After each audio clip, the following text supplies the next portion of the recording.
Hey guys, Rob here with McDojoLife, and today's story comes to you from Washington. A martial arts business owner is willing to go to jail to keep his doors open. Let's check out the story.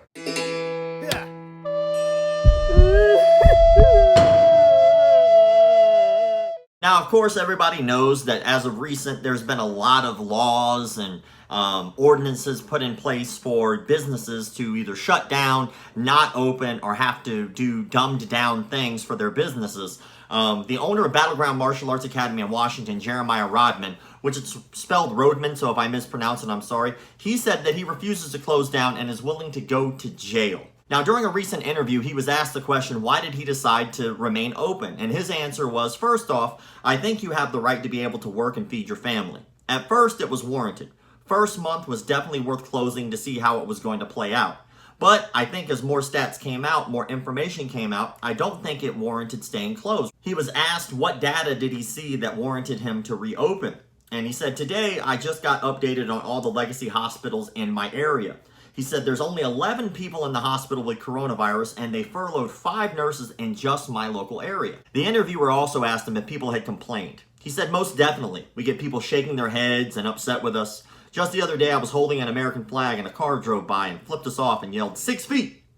I don't think people are really thinking about it. They're going to grocery stores. If we think it's just as bad as it is, why are we putting all these essential workers at risk when they see hundreds, if not thousands of people every day touching keypads and breathing in the same space? I think it's pretty hypocritical the way that we're continuing to act on this, which is some businesses are essential and some aren't. Rodman says he has customers with PTSD, combat veterans, and various others who are relying on him to stay open. And he even said one gentleman came in after a couple weeks of being gone just to ask when he was going to be reopening, and he let Rodman know that he had began to drink a little bit more than he had before. And Rodman said that it broke his heart. Rodman says he disinfects the space on a daily basis and does everything to maintain a clean environment. But he also noted that his business doesn't really fit into the phased reopening plan, which left him only with a few options.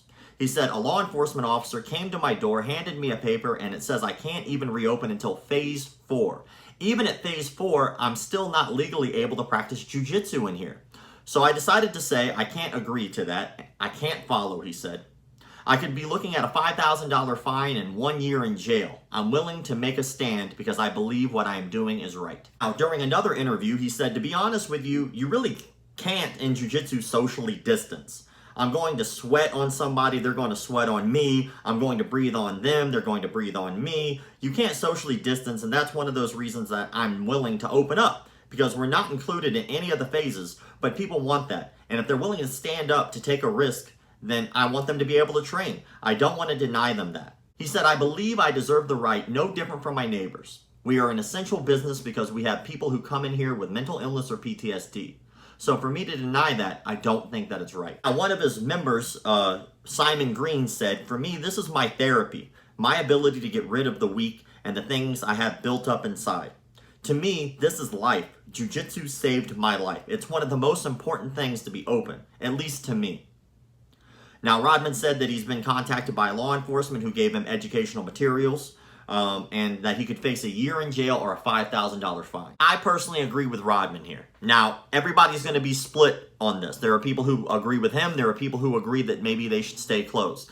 Me personally, I'm not really here to argue with you. I'm just stating my opinion. I think that he has that right. And I think that people have the right to go out and live their lives. And if it's one of those things where I have to take a risk, I personally am willing to take that risk. Now, I know what you're saying, man, you know, but you're putting other people at risk as well. The only people I am putting at risk are the people who also are willing to take the same risk. The only people I will be in contact with are the people who take those risks. I think that if you're older, you have an immune deficiency, or you're going to be around somebody who is older who has an immune deficiency, then you need to make the responsible choice and stay away.